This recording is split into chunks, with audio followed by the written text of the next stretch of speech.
Sorotan lainnya di Kompas Petang, Saudara, unit Reskrim Polsek Metro Tambora menggerebek sebuah ruko 4 lantai yang dijadikan tempat produksi sekaligus penjualan minuman keras ilegal jenis ciu.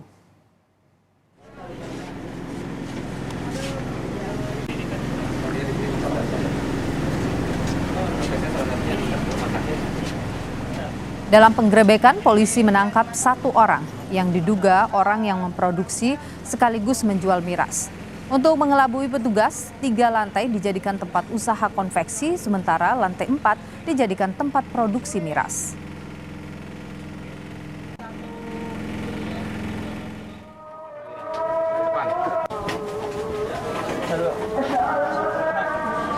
Selain menangkap pelaku, polisi juga menyita ratusan drum, ribuan botol, dan bahan baku miras sebagai barang bukti.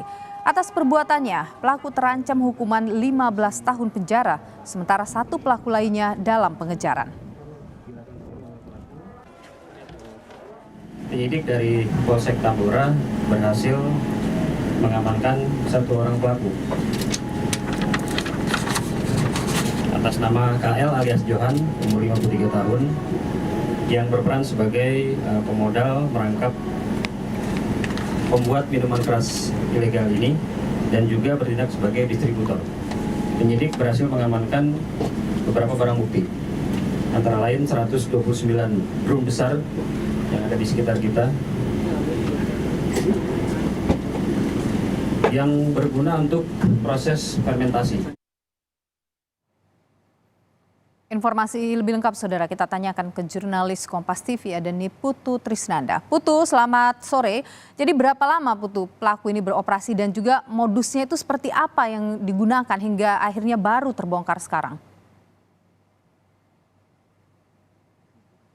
Ya, selamat petang Nelu dan juga saudara. Kurang lebih hampir 6 sampai dengan 7 bulan jika dari penyidikan awal dan juga kesaksian yang disampaikan oleh tersangka yang saat ini sedang melakukan proses pemeriksaan, mengaku bahwa kurang lebih sekitar 6 sampai dengan 7 bulan beroperasi. Kalau pertanyaannya kenapa baru bisa diketahui sekarang, Anda bisa lihat bagaimana di belakang saya, Nelu dan juga saudara, ini seperti pabrik konveksi biasa di mana ruko 4 lantai ini dari lantai 1. Tadi saya mencoba menaiki lantai demi lantai, ini memang hanya berisi pabrik atau usaha konveksi. Ada kain-kain, kemudian ada cat, dan juga print-printan yang biasa digunakan dalam bisnis konveksi. Tetapi ketika Anda, saat ini saya mencoba naik ke lantai paling atas, ya ini bagian di lantai 4, Anda akan melihat sesuatu yang berbeda nih dan juga saudara. Ada ratusan drum-drum yang berisi miras siap didistribusikan. Ini merupakan drum-drum ataupun juga gentong-gentong yang digunakan untuk memproduksi miras. Dan Nilu, kalau tadi pertanyaannya modus seperti apa? Kalau kita melihat bagaimana temuan awal dari pihak kepolisian, ini selain dikamuflasekan dengan bisnis konveksi, ini juga dilakukan tentu saja secara ilegal atau tidak memiliki izin. Lebih lengkapnya lagi, saya akan mengajak Anda untuk berbincang dengan Kapolsek Tambora, Kompol Putra Pratama. Selamat sore, Pak. Sore, Mbak. Pak, kita langsung saja. Ini cukup banyak. Tadi kita lihat di luar ada ratusan drum yang menjadi barang bukti tentunya terkait dengan miras ini. Bisa dijelaskan modus yang dilakukan ini seperti apa sampai baru terbongkar kemarin pada hari Selasa? Ya, kita dari TKP ini, dari sini ada proses pertama, memasaknya, kemudian nanti fermentasinya di drum-drum itu. Baru diketahui kemarin berkat laporan dari informasi dari warga sekitar, menghubungi kami via WA, kemudian kita lakukan penyelidikan ke lokasi ini. Di depan memang kita lihat pagarnya tinggi, kemudian ada pelang low foam di situ. Ternyata sebelumnya memang sebelum penyewa yang pelaku ini menyewa di sini, penyewa ruko 4 lantai ini ada low foam itu. Pada saat low foam ini pindah, mereka belum membongkar pelang namanya itu. Jadi warga sekitar menduga bahwa ini adalah kantor low foam juga merangkap sebagai kantor usaha konveksi. Home industri konveksi, karena lantai 1 itu kan dari depan terlihat sekali bahwa ini adalah usaha konveksi, tapi di belakangnya masih di lantai 1 ternyata digunakan juga untuk pengemasan dari miras ilegal jenis ciu ini ke dalam botol-botol air mineral ukuran 600 ml. Bisa ditunjukkan, Pak, ini dijualnya dengan harga berapa, kemudian kemasannya seperti apa? Dari 3 botol air mineral, bekas air mineral ukuran 600 ml ini, dia membedakannya dengan warna tutup botol.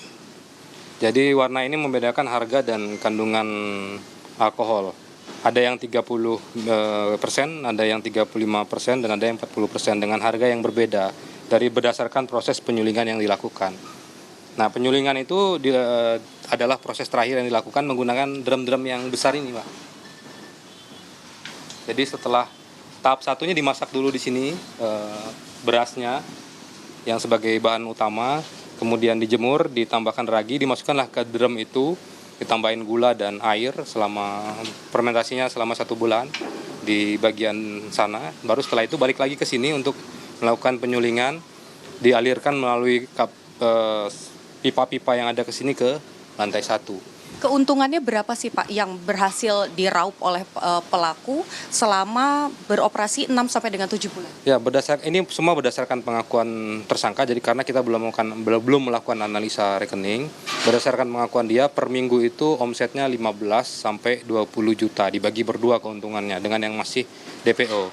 Jadi 1 bulan itu antara 60 sampai 80 juta keuntungannya. Dan ancaman pidananya Pak, ini kan ilegal, kemudian juga tadi 30 sampai dengan 40%, tentu saja ini cukup tinggi kadar alkoholnya. Pelaku diancam pidana berapa lama dan dikenakan dengan pasal apa saja? Ya, sebelum ke ancaman pidana kita harus tahu bahwa miras ini adalah salah satu akar kejahatan. Akar kejahatan itu kan selain dari judi online, judi, narkoba, juga salah satunya miras, terutama kejahatan jalanan. Kenakalan remaja, anak-anak yang juga berujung pada tawuran atau kejahatan lain juga salah satu akarnya adalah miras ilegal.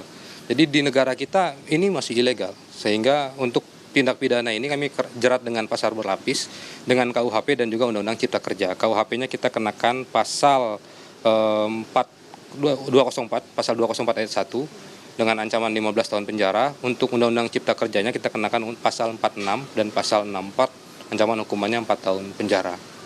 Masih ada 1 DPO lagi ya Pak? Masih ada 1 DPO, dia yang kami tangkap itu pemodal sekaligus sebagai koki yang bekerja di sini. Dia juga bagian pemasaran. Dan 1 lagi yang DPO itu dia juga pemodal karena mereka join berdua. Selain itu dia juga distributor dan penyewa ruko ini. Jadi mereka berdua itu. Ya, baik, terima kasih banyak Pak penjelasannya yang singkat tadi kepada Kompas TV. Jadi Nilu, masih ada 1 orang lagi yang dicari oleh pihak kepolisian. Tentu saja harapannya bisnis miras ilegal ini tidak lagi terjadi karena bukan hanya berbahaya untuk kesehatan tetapi juga bisa memicu tindak kejahatan yang lain. Nilu, kembali ke Anda di studio. Niputu Trisnanda, jurnalis Kompas TV, terima kasih informasi Anda.